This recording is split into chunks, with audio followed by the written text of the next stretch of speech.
holodeck is one of the most iconic pieces of technology ever invented, and it's in Star Trek The Next Generation that we learn about all of the weird and wonderful things it can do. In today's live stream, we are counting down the top 10 most interesting uses of the holodeck in several famous or infamous TNG episodes. So grab a train ticket and your favorite period costume, and let's start the show. Welcome to the Savage Stream, the weekly live stream where we talk all things Star Trek. I'm your host, Sharice the Sci-Fi Savage, and today we are going to be going over 10 episodes that highlight some of the most fascinating uses of the holodeck from Star Trek The Next Generation. So let's get started with our very first episode. This one I'm going to call Holodeck As Primordial Ooze. Season 7, Episode 23, Emergence. The Enterprise starts showing signs of intelligence when various holodeck programs come to life and hijack the ship from the Orient Express. The crew realizes the ship is evolving to create a new life form, and because they feel responsible for it, they do everything they can to help it live. Ultimately, it leaves the ship to explore the galaxy or something. So this episode, in some ways it should have gone last because I feel like what they were trying to say with this episode, it's way the heck back at the end of season 7, is they're trying to say all of the experiences that the Enterprise has gone through with its crew allowed it to create this sentient living thing inside of the holodeck. However, I had to put it first because as far as episodes go, as far as storylines go, this one, not my favorite. So if you don't recognize this episode or if you haven't seen it in a while, if you haven't seen it before, go ahead and give it a skip. It's definitely not worth watching. However, it is so important to include in this conversation about some of the incredible things that the holodeck can do. In this particular example, it's not so much that the holodeck is doing something, it's that the ship is doing something. So they explain it in the episode about, something about personal logs and experiences and the neural gel packs in the ship or something. I don't know. And I was not going to rewatch the episode to find out. But some kind of way, some sciencey way, they explain it in the episode about why the ship is becoming sentient, but why that sentience is being focused into an object in the cargo bay and not inhabiting the ship as a whole. So if you've seen Discovery, you know that their ship, spoiler alert, becomes sentient, like a sentient AI, and it makes sense in the flow of that story. I think it would make sense in the flow of the story as well, but I don't think, especially at the end of season 7, because at this point I think there were 4 episodes left of the entire show. I didn't think they wanted to introduce a whole new character of the ship becoming sentient and wanting to do its own thing for the last 4 episodes. So they were just like, okay, what if the ship became sentient? But also, what if it didn't? And that's why they created this idea of having the silly straw creature be concentrated and then have new life and then fly away. The holodeck served as kind of a subconscious for the ship to work out its feelings and its emotions and its thought processes and stuff. And so it uses the Orient Express and it uses characters from all these different holodeck programs. I think that's what the idea is supposed to be, so that there can be all kinds of cosplay going on inside of the train. And I am a big fan of cosplay. I'm just not a big fan of this particular episode because you're kind of like, what's going on? Why is there a knight? And why is there a flapper? And why is there, Huck Finn? What are we doing here? And they don't really answer that question other than science, other than, this is just how the ship learns or whatever. All that being said, how cool is that the holodeck can serve as the subconscious location or, the subconscious part of a sentient ship? I think that's super interesting. And again, we see that in Discovery. I don't know if we see it in the show. I don't think so. But we do see it in the, what are they called? Short treks? The Star Trek shorts, whatever those are called. There's a Star Trek short called Calypso, which is about the sentient ship from Discovery, like 1,000 years in the future after Discovery is already off, like after the whole crew is already gone or something like that. And basically she experiences, the ship is I think it identifies as a woman, sounds like a woman. But she is experiencing like her she's fantasizing, she's experiencing her fantasies as holographic characters. But because the technology is so advanced in Discovery, it doesn't have to be on the holodeck. They can do that sort of thing anywhere, which is super cool. Anyways, okay, I'm going to check the chat and then we're going to head to the next episode, number 9 on the list. I want to say hello to everyone who's joining live and hello to everybody who's watching on the replay. And if you are enjoying this so far, we've got so many more episodes to go. So be sure to hit that like button and hit the subscribe button if you haven't already. and we'll get going. Okay, let me check the chat really quick. So PS2 Cypher says first, which I love. Best of Trek, worst of Trek says, what a strange episode. I always wondered what happened to this thing the ship gave birth to. Yeah, I can tell you what happened to it. Best of Trek, worst of Trek. I saw it in CVS the other day. It was a whole package of silly straws. And I was like, there it is. Found it. Yeah. So they're like, this sentient thing flies away to do whatever. And I forget who it is. Maybe it's Data, who's like, shouldn't we keep tabs on that thing? And Picard's like, nah, it's based off our experiences. And we're like the best people ever. So, I mean, nothing bad could happen, right? And I don't think it's so much our bad thing's going to happen. It's just more like, well, if your ship birthed this thing, I would personally feel some kind of responsibility. At the very least, send a message to Starfleet. Let them know what happened. Just so if people see a silly straw flying through space, they can be like, that's from the Enterprise. So Nadia says, hi all, just joining the live stream now after getting back from my train ride to Verteron City. Yeah, new Vertiform City was just, like, once again, just don't watch the episode. Hello, PS2 Cypher. Windgrace says, would love to see how they would credit the ship in the intro. Okay, but here's the thing. So the ship, though, is like, the ship does have a bit of a personality. If you go back to season 1, Majel Barrett, who is Loxana Troy, is the voice of the ship. And that voice gets a little bit snappy and snarky sometimes, specifically with Data, because Data's always doing the most. So the ship has a little bit of a personality in season 1, and they nip that in the bud, and they just make it like a ship for the rest of the show, which is fine. But I feel like there was a fun idea there of having the ship be sentient, which again, they do in Discovery. But I feel like there's a moment there where it's almost like a missed opportunity where you're like, this could be really fun. Because what if they made the ship not like the Loxana, but just, something, gave the ship a bunch of personality for at least one episode before they purged the memory banks or before the silly straw exited the ship or whatever. How fun would that be? Just to be like, coffee hot. Why do you drink so much coffee or whatever? Just, just stuff from the ship to be like, what is going on? I think that would have been funny. I would have watched it. Best of Trek, worst of Trek says the Enterprise D is Zora's great grandmother. Okay. How does that work? Hello, Reinhardt. Best of Trek, worst of Trek says half of season 1 was not voiced by Majel Barrett. In fact, we to this day don't know who voiced it there. Actually, yeah, in season 1, there was also a guy who voiced the computer a few times, and it was like, what's going on? But I do think Majel Barrett did some voiceovers in season 1. I could be totally wrong though. It could have not been until season 2. In any case, I remember the computer having snarkiness a handful of times.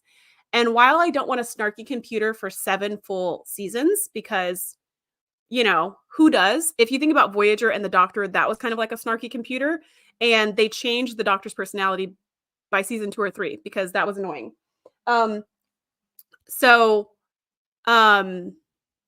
Yeah. Anyways, that's interesting. Nadia says, I love that they used Majel Barrett for so long on so many series. I also love that. I think that's really special. And I actually didn't know that until we started the podcast, the TNG podcast. And my co-host was like, oh, that's Loxana. And I was like, what? Because the computer voice does not sound like Loxana to me in any way, shape, or form. So I was like, no, it can't be. And then I Googled it and I was like, what? And then I listened again and I was like, I still don't hear it. It took a while for me to be like, oh, okay, I can sort of hear it. But isn't that amazing that like this voice I've heard a million times, it just wasn't registering when it wasn't in this particular package that I was used to. Anyways, okay, so that is episode 10 on the list. Now let's go to episode 9 on the list, which is, okay, Nadia says, LOL, that's the only way Andrea can handle Loxana as the sage voice of the computer. That's probably true. Episode number 9 on the list, I am calling Holodeck for Awkward Date Night. Season 1, Episode 12, The Big Goodbye. Picard romantically invites Dr. Crusher to enjoy a Dixon Hill holonovel, and then immediately decides to invite Data and historian Waylon along, completely killing the mood. Speaking of killing, it turns out there's a malfunction that disables the safety protocols, which is bad news for Waylon. Eventually, and not for the first time, Wesley Crusher saves the day, and they all walk out of the holodeck, more or less unharmed. So I have kind of mixed feelings about this episode.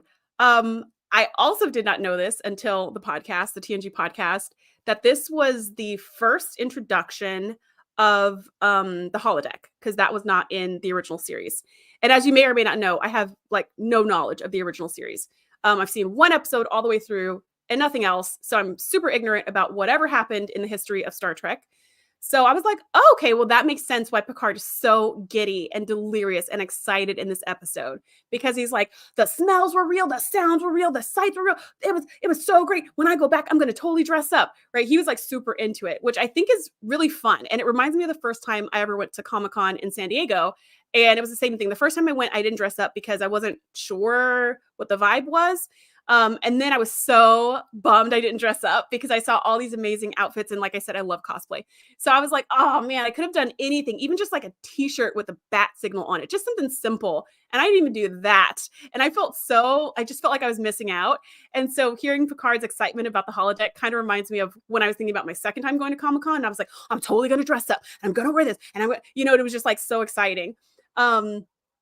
This episode too has some funny parts. Like I called this holodeck for awkward date night because in that same scene where Picard's going on and on about how great it is, Beverly wipes some lipstick off of him, some holographic lipstick. We're not sure how that works, but some woman in the program, in the Dixon Hill program, kissed Picard, and somehow the lipstick stayed on him outside of the holodeck.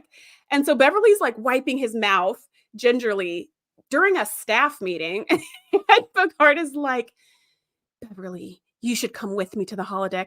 And she's like, oh, I'd love that, Jean-Luc. And he's like, great. We should also totally invite Waylon, and Data would have a great time too. And she's like, okay, great. Right. And it's like, I think that kind of will they, won't they is kind of funny as well. Again, not for 7 seasons. Gets a little old. But this early in the show, it was just kind of fun and kind of silly. I think the Dixon Hill idea is so fun. And I love the fact that this is what Picard does in his spare time. So all of that I'm on board with. The episode itself, though, as a whole, like the program itself, is pretty snooze fest.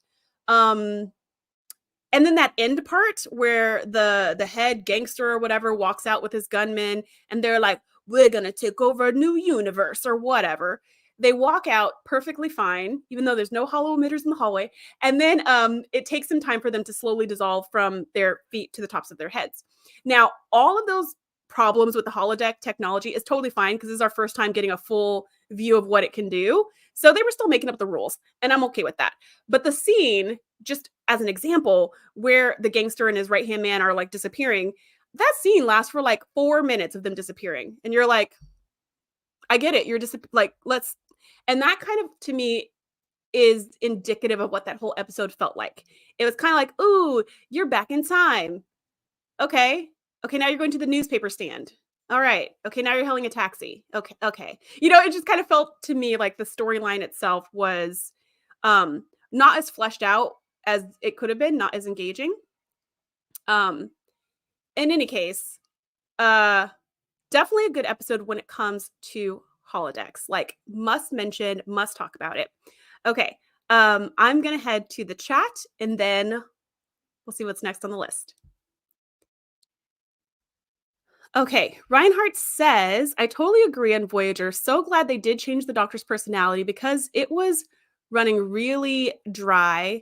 And his snarky, grumpy person all the time. Yeah, the snarky, grumpy person, like I get that's a thing. We have, what's the Doctor's name in Lower Decks? Is it Ta'ana? Or is it, I think that's what it is. Like she's a cat and she's basically Pulaski and she's like really grumpy and stuff. Like, I get it. I get that's his personality type, but it's not my favorite, especially for 7 seasons. Nadia agrees 100%. Okay, Best of Trek, Worst of Trek says, the recreation deck was introduced in the animated series, which is basically a slightly less capable holodeck. Oh, that's neat. Okay. So let me know, best of Trek, worst of Trek. Is that recreation deck, is it everywhere? Is it like all over the place, or is it still in one location the way the holodeck is in one location? So yeah, let me know. Okay. With that, we are going to go to number 8 on the list. And this one I am calling Holodeck As Distraction. Season 1, Episode 15, 11001001. Riker is enchanted by Minuet, a holographic woman created by the Binars who are upgrading the Enterprise's computer. Little does he know that she's a clever distraction meant to keep him occupied while they hijack the Enterprise to save their own world. After the truth is revealed and their planet is saved, Minuet tragically disappears forever. Okay, so this episode, I legitimately like. I really enjoy this episode. I think it's so much fun. So one of the things, the best thing about it is actually the binars, which you only see for a few seconds in that clip I just showed. But I love the binars. I love the idea of the binars. I love how they work. I love everything about them. They're so cool. But the reason why it's on the list today is not because of the binars. It's because of Minuet. And basically the binars programmed this hologram so that it could keep Riker and Picard distracted long enough for the binars to hijack the ship and save their whole planet. So it was a really clever use of technology that technically the binars don't really know how to use. They know how to use it, but it's a really interesting use of the technology that wasn't used before, because a holodeck is typically for enjoyment, recreation, entertainment, training sometimes. But for the holodeck to be used by the binars to trick the captain and the first officer was super clever. And they didn't seem, they seem super intelligent, but not like crafty, not sneaky in a bad way. And turns out they weren't being sneaky for a bad reason. Like, they had good reasons. And at the end, I forget if it's Picard or Riker, one of them was like, why did you do all this? And they were like, well, because, we didn't want to ask you in case you said no, and then we would all die. So we tricked you instead. And Picard and Riker were like, deal. That's actually fair. Okay. Right before I check the chat, I actually need to go run. Somebody is banging on my front door. So this is the beauty of live TV. I will be back in like 2 minutes. And if anybody's still watching, we will go to episode number, I think, 7 on the list. So chat amongst yourselves. I'll be back in a minute.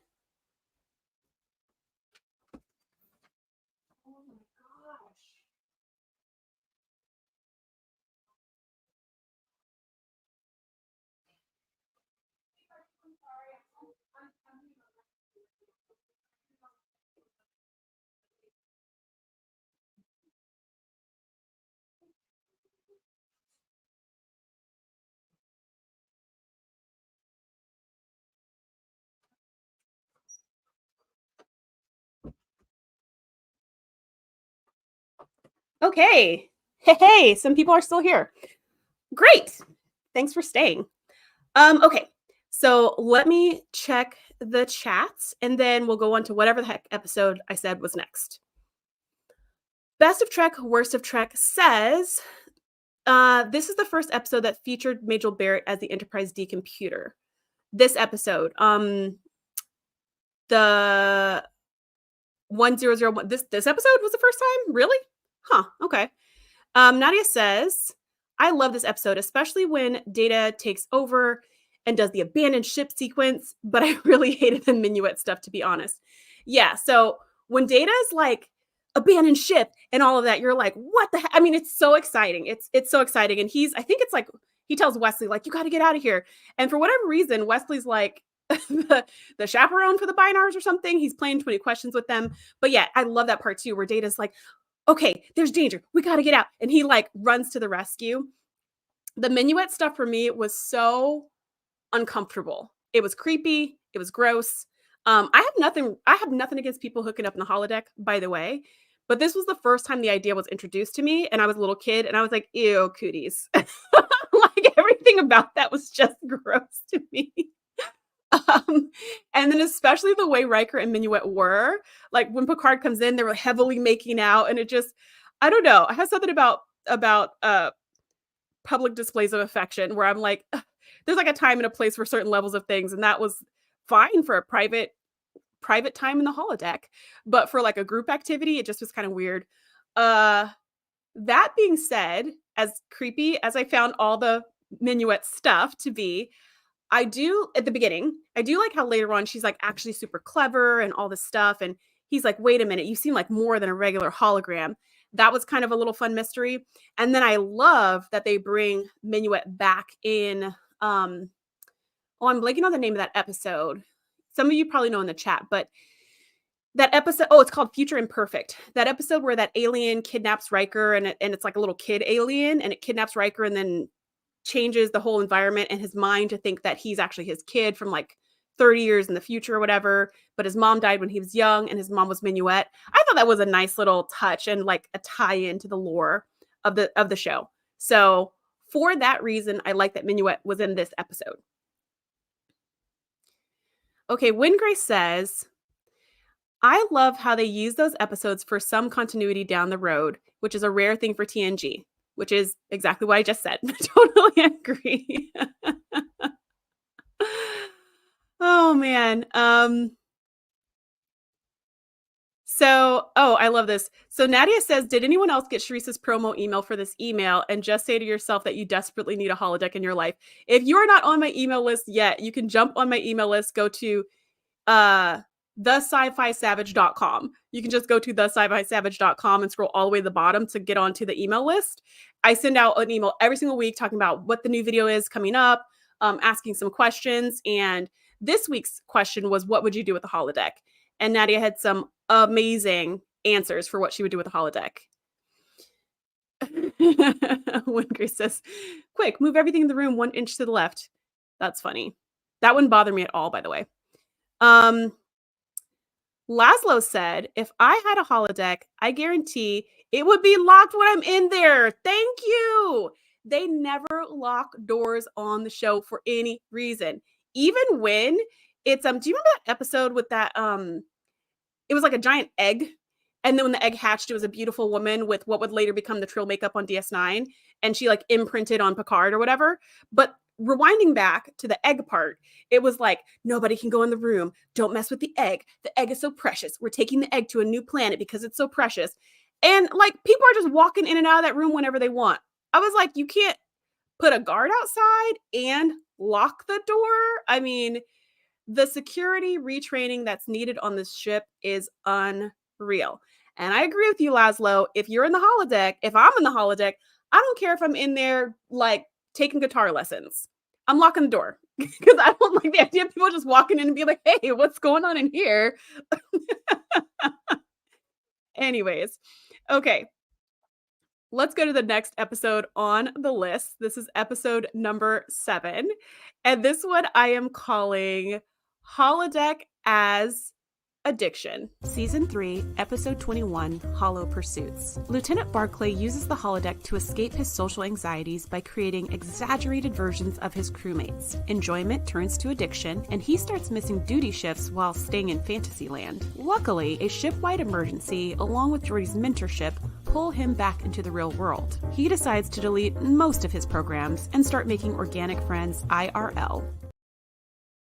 So this is another one that made me feel extremely uncomfortable the first time I saw it. I mean, actually, that's not true.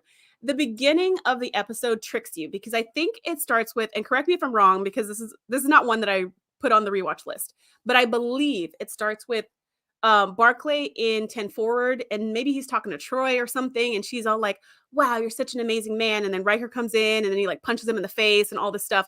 But the way it starts is you're like, okay, this is kind of weird. And as it keeps going, you're like, wait, what? He punched him in the face? And it just kind of gets more exaggerated. And then he says in program or something like that. And you're like, oh, ha, ha, ha. But then as it keeps going, you're like, wow, he's got a lot of programs. And then you find out he's missing duty shifts and he's in there. He's falling asleep on fake Beverly's lap. And he's just doing the most. And once again, lock the door, bro. Lock the door. Like, what are we doing? But the reason why this episode has to go on the list is because I think this is probably, if you say weird things in the holodeck to any Trekkie, they're going to say this episode, right? Like this is the quintessential holodeck episode. The uses for it in this case are kind of one note. His uses really are the idea is to overcome social anxiety. Like he has a hard time connecting or this is what we're supposed to believe, right? He has a hard time connecting in the real world. So he makes all these fantasies where it's easier for him to connect. Okay. But in his fantasies, he's basically constantly, punching Riker out or belittling him, making him smaller and easier to fight. He's making Wesley seem like a pampered little brat. He's making the women into sex objects. So to me, it's like it doesn't read to me as he's using this to overcome social anxiety, right? It reads to me more as just straight up fantasies, right? People that you're intimidated by, you pretend like you can beat them up and you can intimidate them, and people you're attracted to, you pretend like they're attracted to you. Like that's more how this read to me, is just full on fantasy mode, which again, I think is fine. I just think the problems were several problems. One, not locking the door. Two, and probably actually the biggest problem is that he's doing this with his coworkers. And I think so on the TNG podcast, me and my co-host had a whole conversation about this, like how we would feel if we were the crew members and all the things. And I don't remember what Andrea said, but I know for me, I hate this idea that somebody's got some facsimile of me in the holodeck doing who knows what with them. I hate that idea. However, if I do not know that that's going on, it's the same as if someone's fantasizing about me and I don't know. If I don't know, then how can I have a problem with it, right? Because I don't know. It's like it doesn't even exist.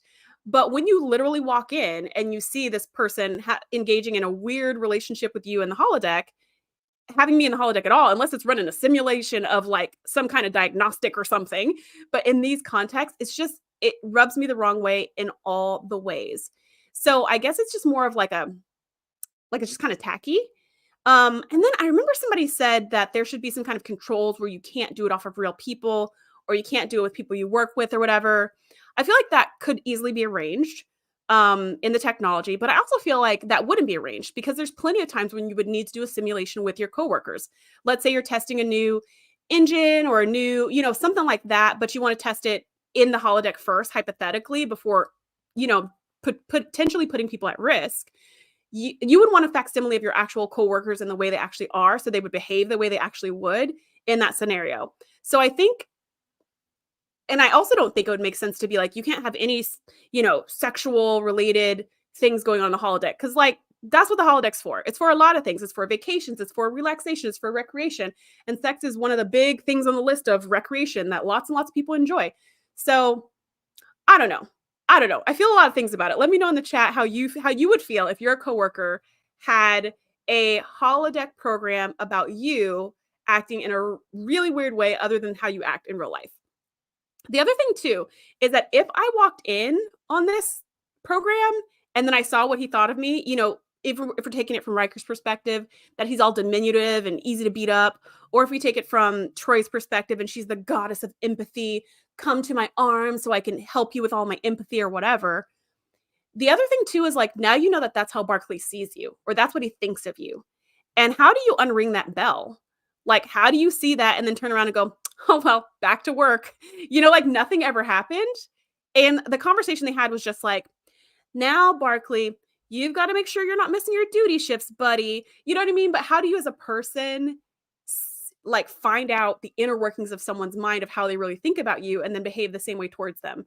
I don't think I could or would or should. I'd be like, no, we need to talk about this. Like, what? We need to talk about this because now I feel traumatized by what I just saw. And maybe I shouldn't have walked in on your program, and maybe you should have locked the doors. But now that I have and the damage is done, we need to talk about this. But that's just me. Okay, I'm going to check the chat and then we're going to go to episode 6. Let's see.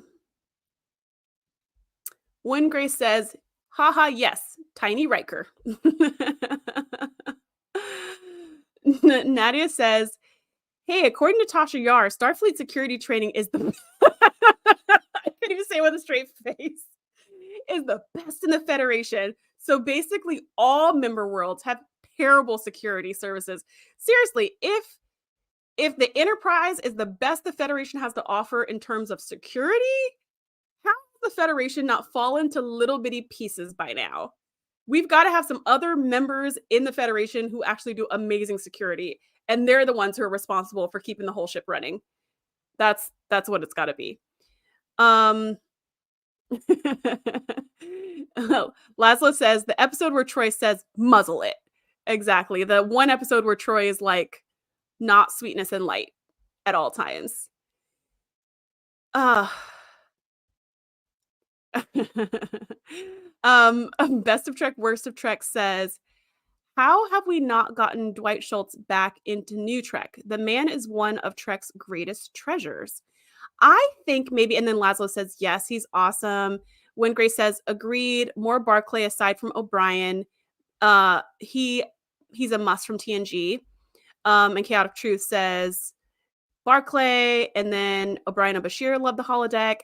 I think that, I don't know why, but my guess would be, well, my first guess would be maybe the actor doesn't want to, right? Like maybe he's just like, I'm good. I've done that enough. I'm good. But I also think specifically the character of Barclay and Troy but Barclay specifically shows up a lot after TNG, not in DS9, but shows up a lot in Voyager. And so I feel like we get to see his storyline and see that he's still doing stuff and he's, still playing an important role in Starfleet throughout. So I don't feel like if I don't see him in Picard, if I don't see him in why would he be in Strange New Worlds? But if I don't see him making some kind of, or having some kind of reference in one of the newer treks, then what has happened to him? I feel kind of good on the Barclay level. Like I feel like we've gotten some, not closure, because that's not the right word, but a little bit of where are they now? I feel like we got with Barclay, and we got that with Troy. And then of course we saw a bunch of the TNG people in Picard. But yeah, that's my thinking. O'Brien, on the other hand, we got a lot of O'Brien in TNG doing who knows what, just kind of like walking around through corridors. And then he has like solid role in DS9. But do we see him ever again? I don't think so. Because I'm trying to think, does he like show up in a movie or something? I don't think so. I could be wrong. Let me know in the chat. That would be a great character to see again. And again, maybe, I would assume that some of the actors are just like, I'm good.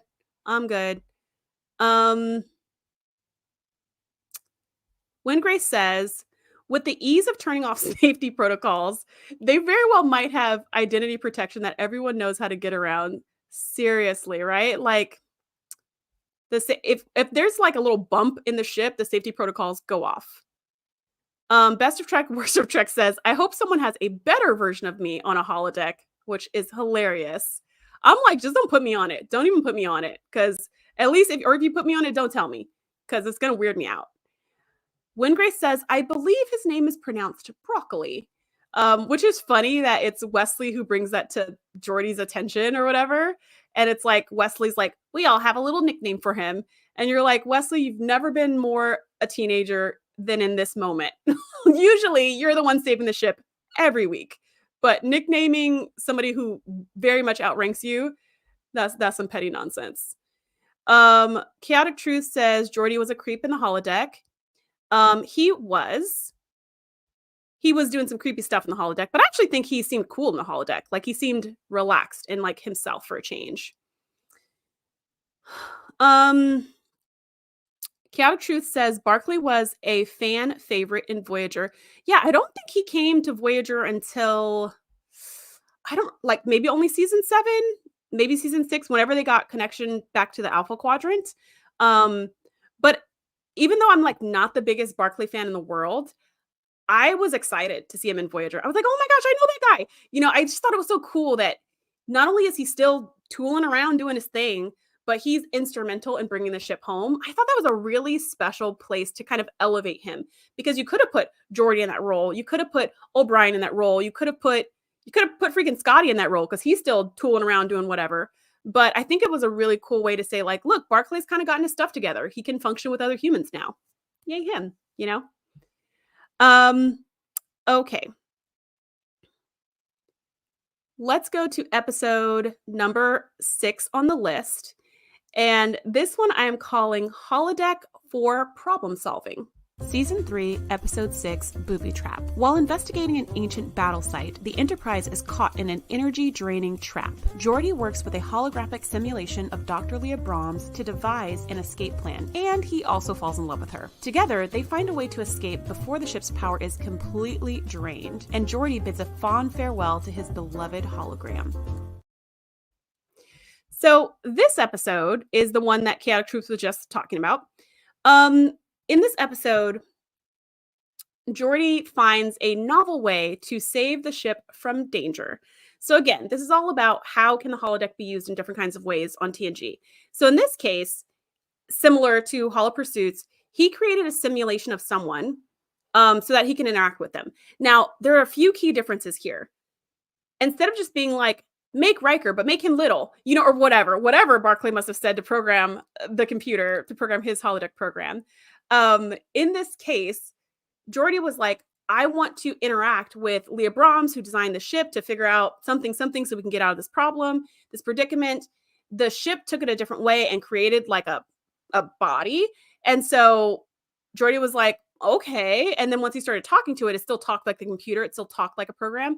So he was like, no, I want more personality. So he's like, go through every TED Talk she's ever given and every blog post she's ever written where her video was on it, go through her YouTube channel and then create a personality into this body. And the computer does that. Now, the funny thing is the personality that the computer creates is absolutely nothing like Leah Brahms's real personality. It's like totally, totally different, which I find fascinating. So, okay, now we have a person with a personality and you guys are working on problem solving and saving the ship and all of that. That's all well and good. For some reason, this personality the computer created is also very like touchy-feely, giving Geordi a massage. They're making out at the end. I wonder, where did that aspect of her personality come from? My thinking would be like, Geordi would totally create something, like subconsciously be like, yes, this is the kind of person I want. But he didn't say that when he told the computer to create personality. I think he said, give her more warmth and realism or something like that. So I'm not really sure how the computer translated that into the personality that we get, but that is not Leah Brahms. And Geordi, but here's what I will say. This is why I don't think Geordi's a creep in this episode. I think making out with some holographic version of some randomly, I think all that's weird. But in the actual episode, when you see him interacting with Brahms, other than the kiss at the end, he just seems like a very normal guy, which we don't usually see when he's with women. When he's with women, he's usually kind of like, let's see, whatever the opposite of smooth is, he's rough. It's usually rough, right? Whenever he's around women, he just turns into a goofball. But in this episode, he's really in his element. He's in his zone of genius. He seems very relaxed. He seems very natural, very organic. So if only Leah Brahms was a real person and not some holographic fiction, this would have been the perfect person for Geordi. Unfortunately, none of that's true. Now, later on, we get the real Leah Brahms coming onto the ship, and she sees this recreation, and she's pissed, and I think she has every right to be. And again, back to our earlier point, I also would be upset, especially when she replays the program, and the last thing she sees is that kiss and, her simulacrum saying, whenever you touch the engine, you're touching me, Geordi. Like, what the F? Yeah, I'd be furious as well. So again, that's one of the dangers of recreating real people that you know and interact with or could interact with. I just think it's fraught with dangers. And of course, I can't say they never really address it, but they don't satisfactorily address it in the episode, because when Leah Brahms confronts Geordi about this program, he's just like, well, you've been mean to me this whole time. And she's like, you're right. And I'm like, where's the apology? There was no apology in there coming from Geordi. So whatever, but that's a conversation for another day. This episode was showcasing yet another way that the holodeck can be used to actually save the day and save the ship. And in this episode, it was really like down to the wire, because this trap that they were in was draining all the power from the ship. So to keep the holodeck on so that Geordi could, figure out the problem and save the day, was a really big cost, because that was literally like their life support was going into this program. So yeah, it was wild. I'm going to check the chats, and then we will hit the next episode on the list.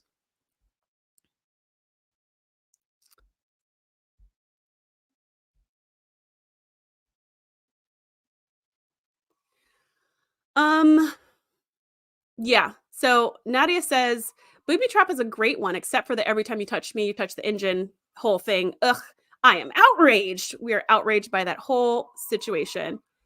Um,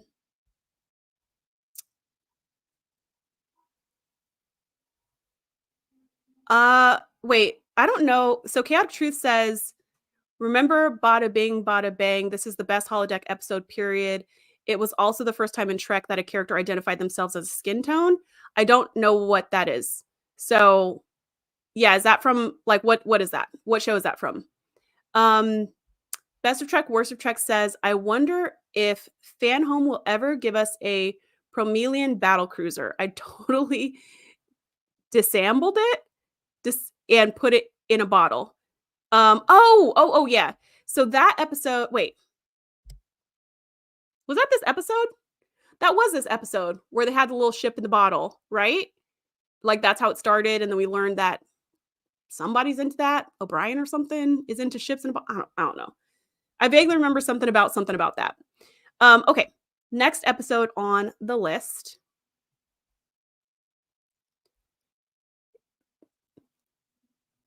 This one I call the Holodeck for Criminal Trials. Season 3, Episode 14, A Matter of Perspective.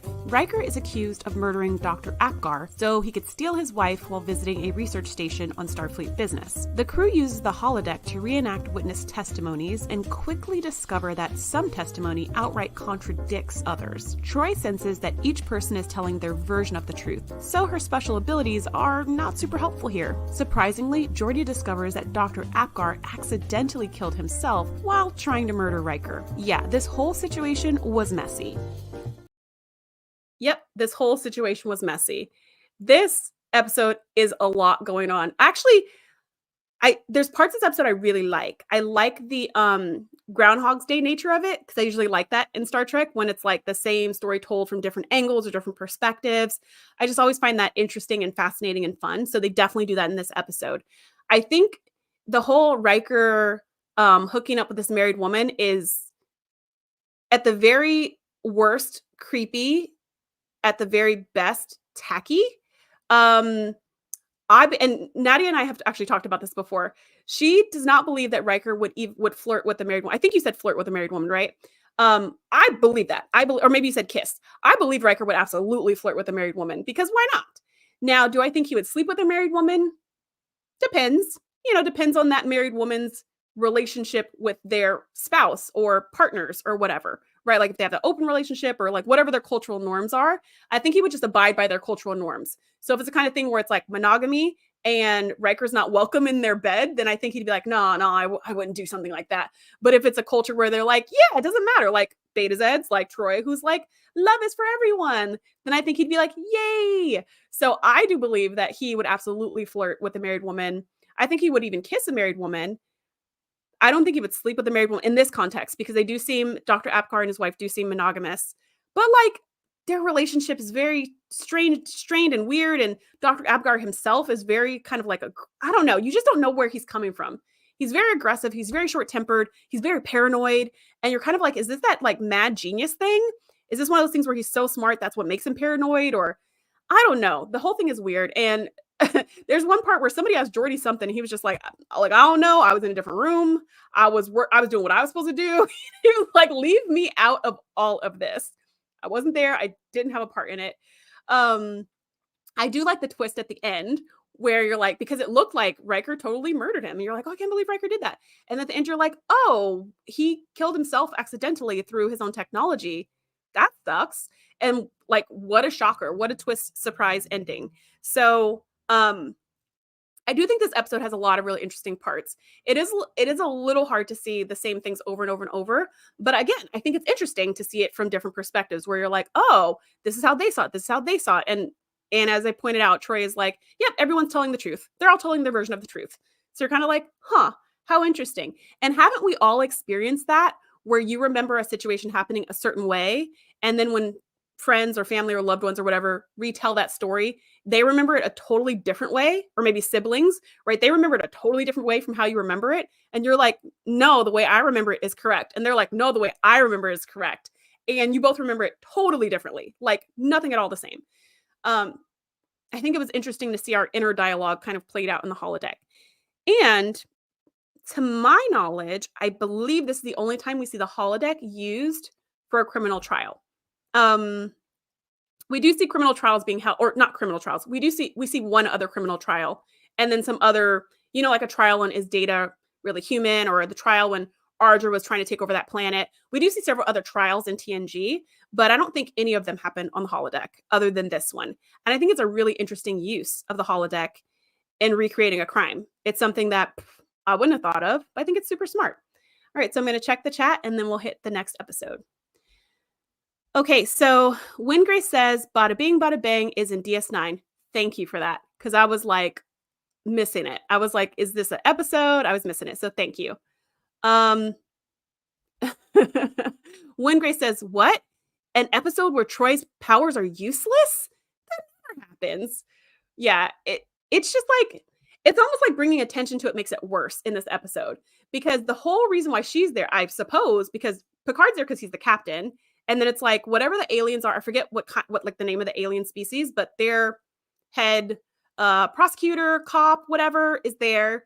The wife of Dr. Apgar is there. I think they're like, some other witnesses, like the people who worked in the lab and stuff like that are there. Riker's obviously there because he's on trial. Geordi shows up when he has to give testimony. But Troy is also sitting there at the table. So I would assume one of the reasons why she's there is because she's Beta Z, and she can, empathically feel if people are lying or whatever else. But for her to just be like, yeah, everyone's telling the truth. It was kind of like, well, did we even need you here for that? Could we have just assumed everyone's telling their version of the truth? Don't we swear them in to tell their version of the truth? So yeah, I don't know. That's why I'm like, it almost feels worse that they brought attention to it, because it makes you go, what? As opposed to, I don't know. They actually had a really hard time, in my opinion, showcasing Troy's abilities in the show in general. And that's because they made the decision early on, and I believe this is in the TNG Bible, where she was originally supposed to be like telepathic as well as empathic, like with everyone. But then before they, in the TNG, like in the director's handbook or whatever, in the TNG Bible, apparently Gene Roddenberry was like, no, I don't want her to be a full telepath, because that's going to be like too easy. Basically, it'll make the storylines too easy. She'll just read their mind and know what's going on. So that's why the decision was made to make her half human, half Beta Z. And then, so that way she's not fully telepathic. She's only telepathic with certain people at certain times or whatever. She can't read everyone's minds, and instead lean on the empathy. So that way there's still some kind of interpretation. It's not just like, oh, I read their minds and I know they're lying. So that was the idea. It's like, let's not make it so easy. Let's give it, like, let's change her powers a little bit so that it has more usefulness, I think was the idea. Ironically, it had the opposite effect, where it makes her seem super useless, right? Because she's always saying things that anyone else can guess. Like somebody's crying and she'll be like, I sense sadness or something like that. And you're like, so I don't know how they could have written this better. Like, I don't know how they could have used her skills in a different way. But I do agree that if she was just a pure telepath and could just so happen read every single person's mind, that would be a little too easy of a trump card. So Chaotic Truth says that was the greatest holodeck episode, which is awesome. This particular live stream is just TNG, but yes, I would love to do, I don't have the breath, but I would love to do a live stream on all of the best holodeck episodes from like all of Trek, but there's 1,000 episodes. But I think that would be really fun, because then you can do DS9 and TOS and Strange New Worlds and everything that has cool holodeck episodes. Laszlo says, this one breaks the holodeck for me. Force fields and holograms can reproduce the machine that captures the weird new energy. This one breaks the holodeck for me. Force fields and holograms can reproduce the machine that captures the weird new energy. Yeah. So in this episode, that to me did not make any sense. But basically, they recreated what happened with Dr. Apgar. And there was some kinds of, he had created Krieger waves through his machine, but the Krieger waves were just like bouncing randomly all over the place. And they're causing all this damage on the planet. And so they would just like generate, but they generated regularly. Let's say like every 90 minutes or whatever, they would generate. And so he knew when the next one was generating, and he had like tried to shoot Riker, but then, or actually he didn't know when the next one was generating, but when he tried to shoot Riker, that just so happened to be when the next Krieger wave was generating, and it generated in that exact same spot. And then it caused the explosion and all of that. And so when they recreate it in the holodeck, Jordy was like, we're timing it, and another Krieger wave should be here in 10 seconds. And we've timed the hologram to like align with it so you can see how it really interacted. So then the Krieger wave from the machine on the planet surface or the space station or wherever the machine was, somehow it shows up. You know what? Is this the episode where the woman is melted into the floor? This might be, yeah, this might be the thing with the Krieger waves. It's like running through the ship, doing all kinds of damage. But anyways, so it shows up in the holodeck and then it recreates perfectly the explode, like the bounce back and the explosion. And then when it explodes, the holograms explode and they're just like in the holodeck without any program running. And I totally agree with you, Laszlo. Like, what? Either it's real or it's holographic, it's light beams. Like either it's real or it's fake. Pick a lane. So when I was watching that scene today, I also was kind of like, wait, what? That shouldn't work. Why couldn't they just make, I guess they can't make holographic Krieger waves because the whole point of the machine they were getting from Dr. Apgar was that this machine creates Krieger waves, which was like never ever done or seen before. So I guess they couldn't make the holodeck make holographic Krieger waves because they're so hypothetical and impossible. I don't know. We're getting to the weeds though. Best of Trek, Worst of Trek says, Riker's actions highly questionable. I do love how it highlights people's perspectives and how what you think you know might not be the whole truth. And then Best of Trek, Worst of Trek also says to Laszlo, it's just a complex series of mirrors and it all checks out for me. Okay. Next episode on the list. This one I'm calling Holodeck for First Contact. Season 4, Episode 19, The Nth Degree. After encountering an alien probe, Barclay gains super intelligence and takes control of the Enterprise to carry out a mysterious mission. His genius leads the ship to an advanced alien species that does first contact by bringing aliens to them instead of the other way around. After Barclay returns to normal, he gains new insights and a new sense of confidence. Well, briefly.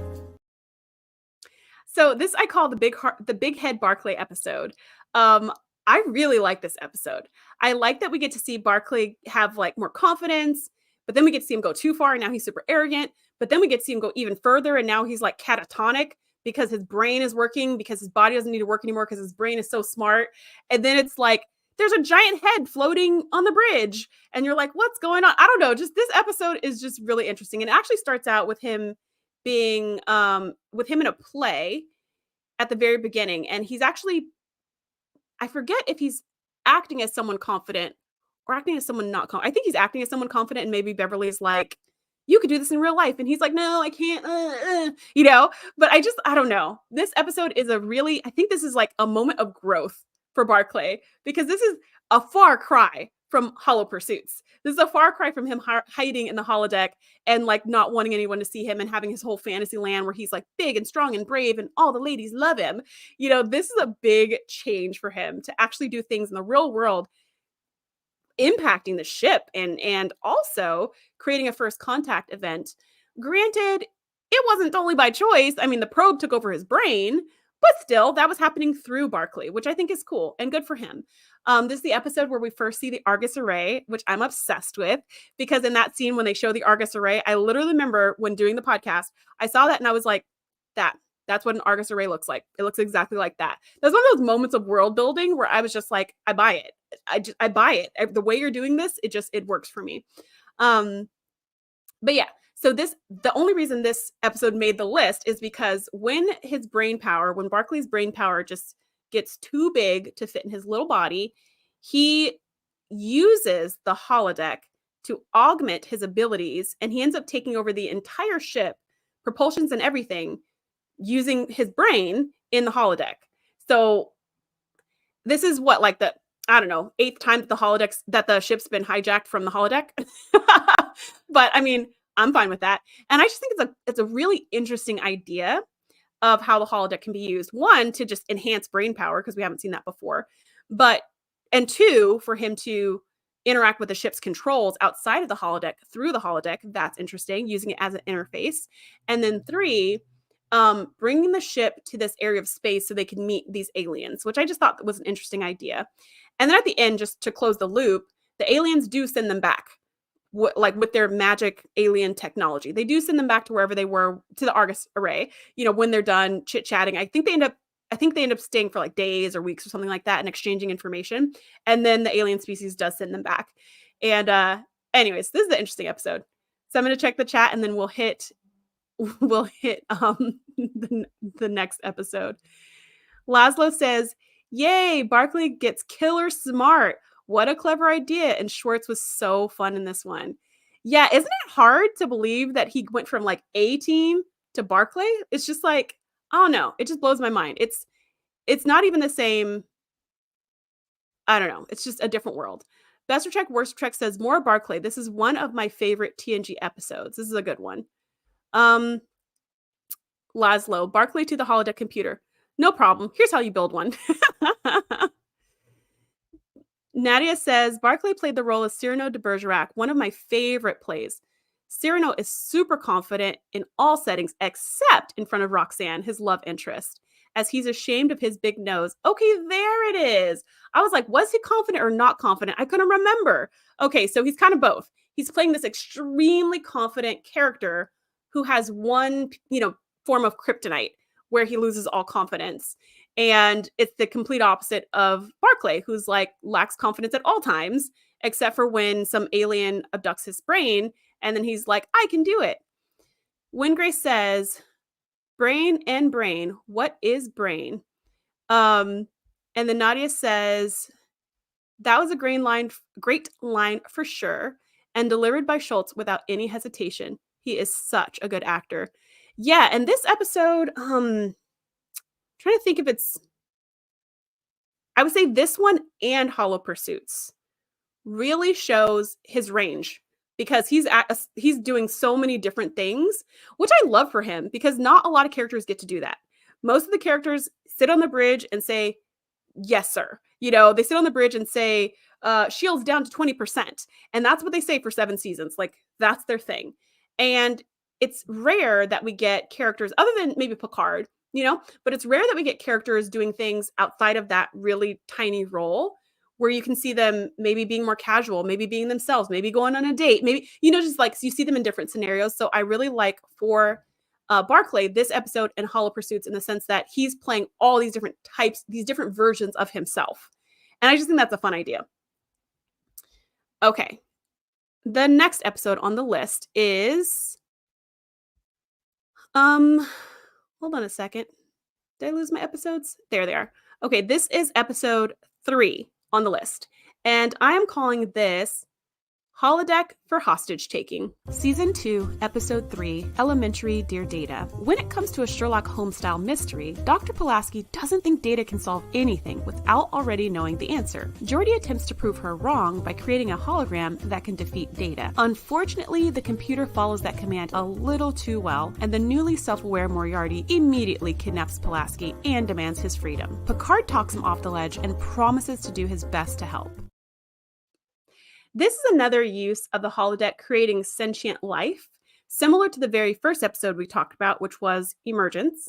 But in that case, the ship was creating a sentient being that flew off the ship and went to live its best life.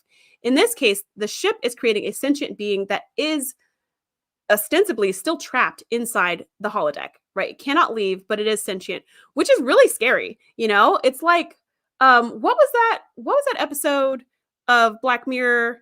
It was called the USS McAllister or something like that. Where they're like trapped they're trapped on a starship in this video game or whatever, and they can't get out. That is a terrifying thought. So poor Moriarty, they're inside of this holodeck program. And when Geordi tells a computer to make an enemy that could defeat Data, you see Moriarty kind of be like, oh, like his head starts hurting. And he's like, what's going on? He looks around. He's like, wait, all this is fake. I mean, that realization is terrifying. It's almost like if you've ever seen the movie The Truman Show, that's a good one. Highly recommend. But if you've ever seen that, there's this point where Truman's like, wait a minute, and starts putting the pieces together. And that's kind of what Moriarty has experienced, but in a matter of seconds of like, wait, something's wrong here. And he can't escape. And somehow Picard convinces him to let go of control of the ship and that he will do his best to help him get off the ship or get off the holodeck. I don't know. What do you think? Let me know in the chats. Do you think Picard actually tried to do anything? Because I feel like once he got control back of the ship, he was like, okay, guys, we need to work on, oh, what's that? Borg attack? Here I come. You know what I mean? Like, I feel like he probably didn't spend a ton of time on this, but I also don't think that would be Picard's job. That's something for the Daystrom Institute or like a group of dedicated scientists to work on this super interesting problem. I also wonder, now that I just said that, would it have been possible for them to transfer the holodeck program of Moriarty to the Daystrom Institute, where maybe there's bigger holodecks or more, holo emitters? Maybe there's more, even though he wouldn't have still had freedom until he figured out solve the problem. Could Moriarty have helped them in that because the computer made him so smart? Now that I'm thinking about it, I'm like, why did the program have to stay in the buffer inside of the Enterprise? Like, why was that a thing? I don't know. Also, turns out, we find out in a later episode that Moriarty experienced, like he was conscious during all these years while he's trapped inside the buffer, which is also really traumatic and awful and sad. What I like about this character that's so interesting is that Moriarty's a bad guy, right? And when he gets all this power, he's like, yeah, I'm a bad guy and I can do bad things. But then he goes, but I don't want to do bad things. I just want to get out of here. I don't want to, because Picard gives him this whole thing about like crime is just as unacceptable today as it was back in your day, blah, blah, blah. And Moriarty's like, I'm not even that guy anymore. I just want to be able to explore the way you guys can. I just want to be able to learn everything about this new world. And but he still is Moriarty, right? Because when Picard's like, that's impossible, Moriarty's like, all right, that's it. I'm taking over the ship. We will all blow up right now if you don't get me off of this holodeck. So he's kind of like, I don't want to be the bad guy, but I only have one tool in my tool belt. So if you don't comply, I'm going to fall onto, my background. Okay, I'm going to check the chat and then we'll hit the next episode. Best of Trek, Worst of Trek says, the beginning of Pulaski actually taking Data seriously. Yeah, Pulaski's the worst. I really just don't like her. And in this episode, I don't like her harder, right? Because she starts with just belittling Data, and basically it starts with Data and Geordi doing a Sherlock Holmes program, and they're like having a good time, and they're like, oh, let's go to 10 Forward in our nifty little costumes. So they're in 10 Forward and they're talking about their adventure. And Pulaski overhears them and she turns around and she's just like, you're a machine. You couldn't possibly know how to do anything you weren't programmed to do, like real humans can do. I don't know why they wrote this woman so terribly. There's nothing about the character, at least for sure in this episode. Someone has mentioned like, what would Pulaski look like if she had stayed for several seasons? Very different, I'm sure. But in this episode, there's nothing lovable about this character. You just can't there's nothing relatable, or there's nothing, and she doesn't have to be, sweetness and light. She doesn't have to be soft and cuddly, but she's just like a Brillo pad. She's just abrasive and for whatever. So she says all that. And Jordy's just like, what the what? And Data's like, wait, are you saying that it's not genuine? Like, I'm not holodecking right. And she's like, of course you're not holodecking right. So I don't know. I just don't, Pulaski can go somewhere with that. All right, see you later, Laszlo. Wife says I have to go watch Jeopardy. I love when Jeopardy has questions on Star Trek because I always get those right. Star Trek and science. Those usually I get right. Windgray says, I assume Picard sent a report to Starfleet and never gave Moriarty another thought, which I would probably agree with because he does have a lot of stuff going on. And Picard's not some kind of holodeck master. He's a captain. That's something you delegate to the professionals. Laszlo says, subscribe. Thanks so much for subscribing.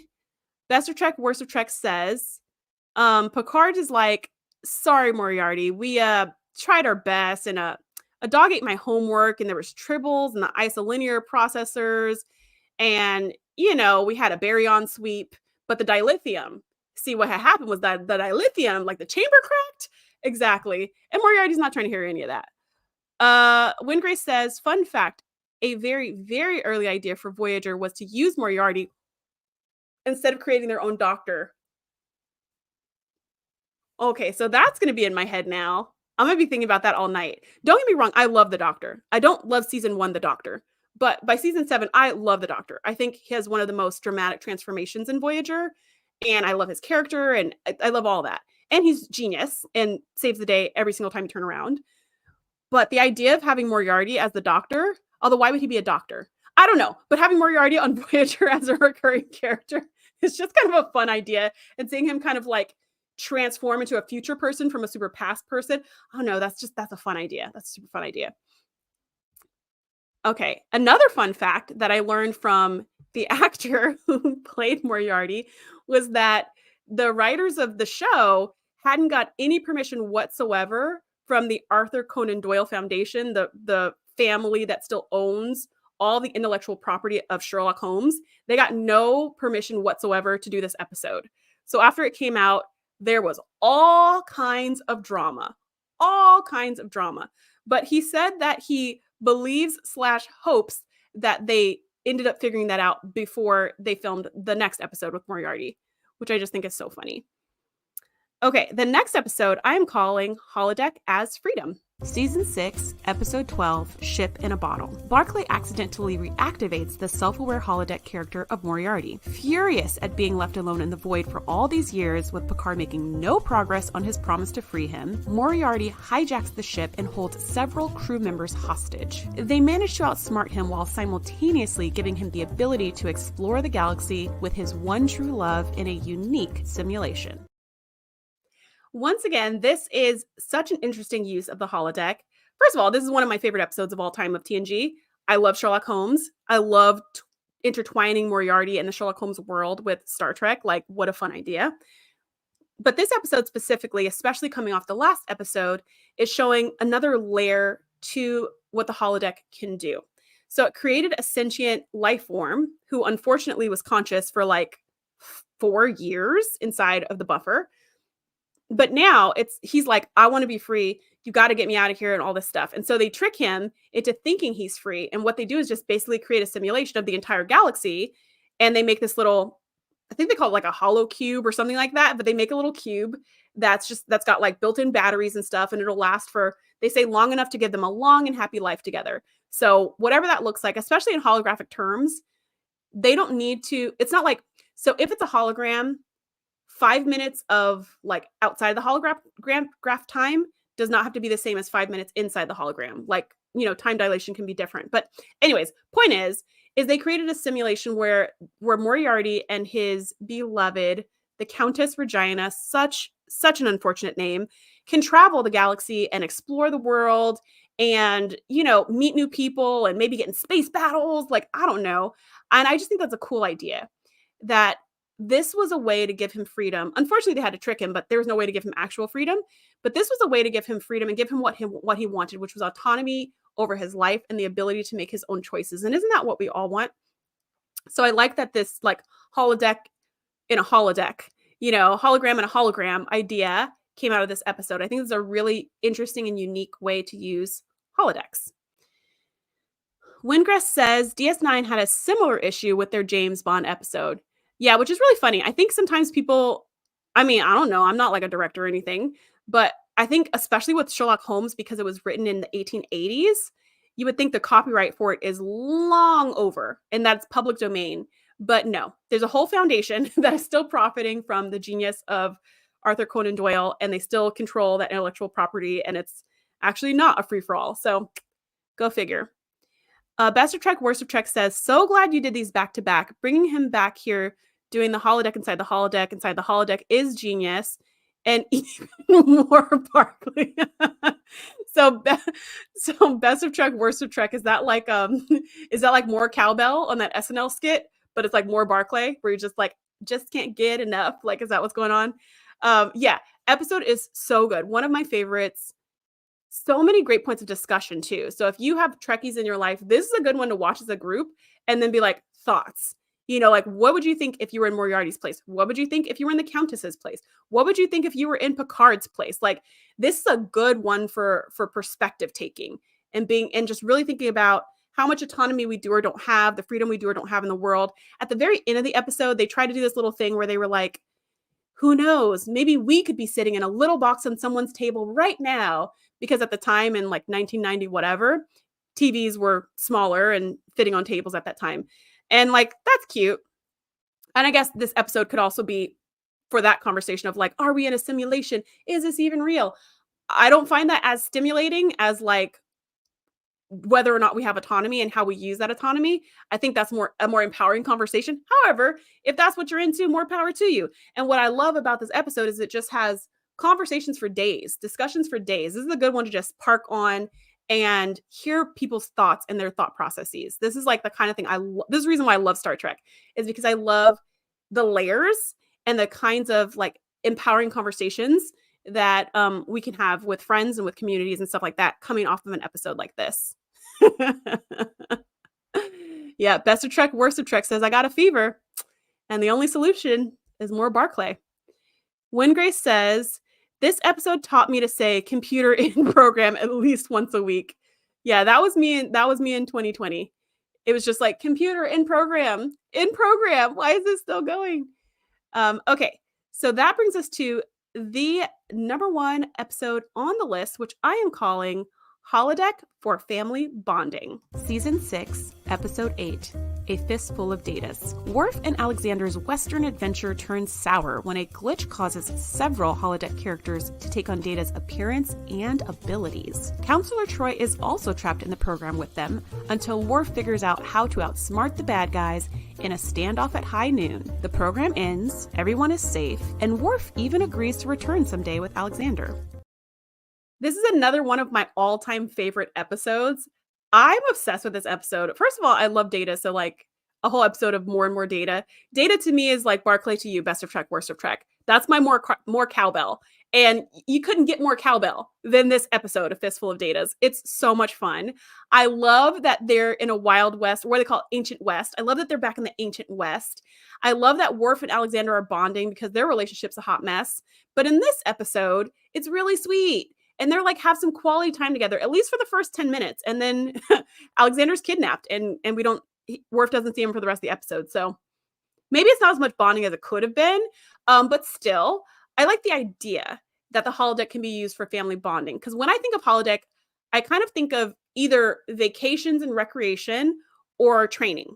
Those are kind of like the two categories my mind goes in. Like, this is the function of the holodeck. Either we're like, in Fairhaven in Voyager or something like that, or we're doing some simulation for a new engine or whatever. Like, that's kind of where my mind goes. But I love this, or maybe date night, I guess. But I love this idea of just like a family bonding thing that's not a vacation, right? It's like a holo novel as a family. I think that's just such a fun idea, and that it was Alexander's idea, and that I think it was Barclay, who helped it. More Barclay, there you go. I think it was Barclay who helped him create this program. So it was Alexander's program, like his idea, that came to life, and his storyline. And I think that's also really, really cool, just empowering your kid to be creative and then jumping in the fantasy land with him. I think is so fun and really, really sweet.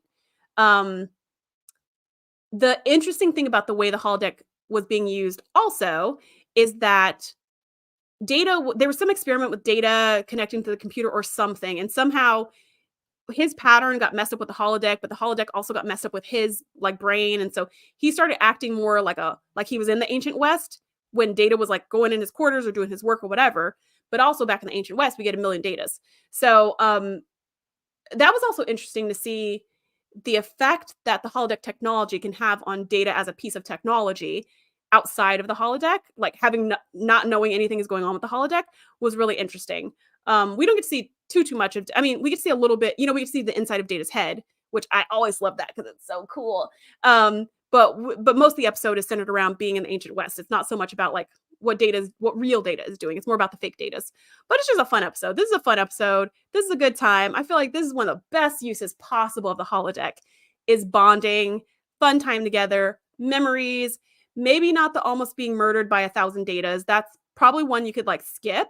But just the idea of coming together and having fun time together, and that Troi was there because she's kind of like Alexander's godmom. And so she was a part of the story, and she got to cosplay and pretend to be the intimidating stranger who she's, the mysterious stranger she's always wanted to be. I just think that's all so fun and such a cute idea. Okay, I'm going to check the chats and then wrap it up. Wingrace says, I wonder how they would have solved that episode without the left-hand error. And that's about the last episode, which was Ship in a Bottle. I think Wingrace said they wouldn't have. I think they would have. And I think at the time they were like near some kind of pulsar or something, and they needed to move the ship or else it was going to explode. I think There was some kind of ticking clock in that episode. I don't think they would have solved it. I think they would have just blown up. I don't think, Picard et al. Would have realized they were in a holodeck program. And I don't think they would have solved how to help a holodeck program leave the holodeck without putting holo emitters literally everywhere, which I guess they could have tried that, put some in the hallway and like trick Moriarty, but they didn't want to trick Moriarty because that would be destroying a life form, which is another question. If Moriarty left the holodeck, let's say they put holo emitters like 5 feet outside the holodeck. Let's say he walks out of the holodeck and then he walks out of the range of the holo emitters. When we see that sort of thing in Voyager, it's like the hologram disappears. But my question is, would his program be deleted? Wouldn't it still exist inside the computer? Just like that presentation or that the light that was being illuminated just disappeared? I don't know. That's a curious question. Nadia says, oh man, not a fistful of datas. Yes, fistful of datas. I love it. When Grace says, I love the Ancient West. So much fun. Best of Trek, Worst of Trek says, I love Brent Spiner here. You can't, I can't, wait, hold on. I'm trying to read this. Can't the F even with the rest of it though? Okay, so I think you're saying you love Brent Spiner, but you hate the rest of the episode. Yeah, Brent Spiner is great. He has so much range. And he's always doing, well, I was going to say he's always doing different things. And I would say Brent Spiner is always doing different things. Data is always doing the same thing. But they do give him, I would say more than anyone else, they give him opportunities to literally be another character. So whenever he meets Lore or Noonien Sung, or, in this case, they do give him the most opportunities to be literally multiple iterations of himself, or in the episode Masks, where he was an entire civilization of people. I don't think there's another character I can think of off the top of my head who has even 2 episodes where they get to be very different from their normal person. And so seeing his range is really, really awesome because he's got so much talent and he's playing a robot who's like not very emotional and is very kind of straight-laced. And he's like such a character. When Grace says, this may be my favorite Alexander episode. Ground level bar, I know, but still. I completely agree with you. I think this is also my favorite Alexander episode. I think there's not a lot of Alexander episodes that I would be like, yay! Most of the episodes I'm like, wow. But this one I do love. But granted, again, like we see Alexander for all of 8 minutes probably in this entire episode. But I do really love him in it because he's not super annoying. He's not, he's not doing all of these big behaviors that we usually see. He's just being a kid having fun with his dad. And I think it's really, really sweet. Okay, so that wraps up my list. Let me know if there are any holodeck episodes that you love that did not make the list. I would love to know in the chat. And if you haven't done so already, be sure to like this video and subscribe so that you can get, and hit the bell so you can get notified every time I make a new video.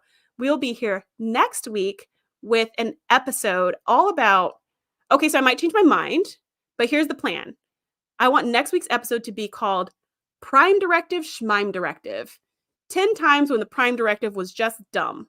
So that's what I'm thinking. But sometimes the Prime Directive is good, sometimes it's dumb. So I don't know. I have to think about that a little more. But that might be what we talk about next week, unless the idea doesn't work out and I pick another idea. So thank you so much for joining live. Thank you so much for watching on the replay all the way to the end. And I will see you next time. Night.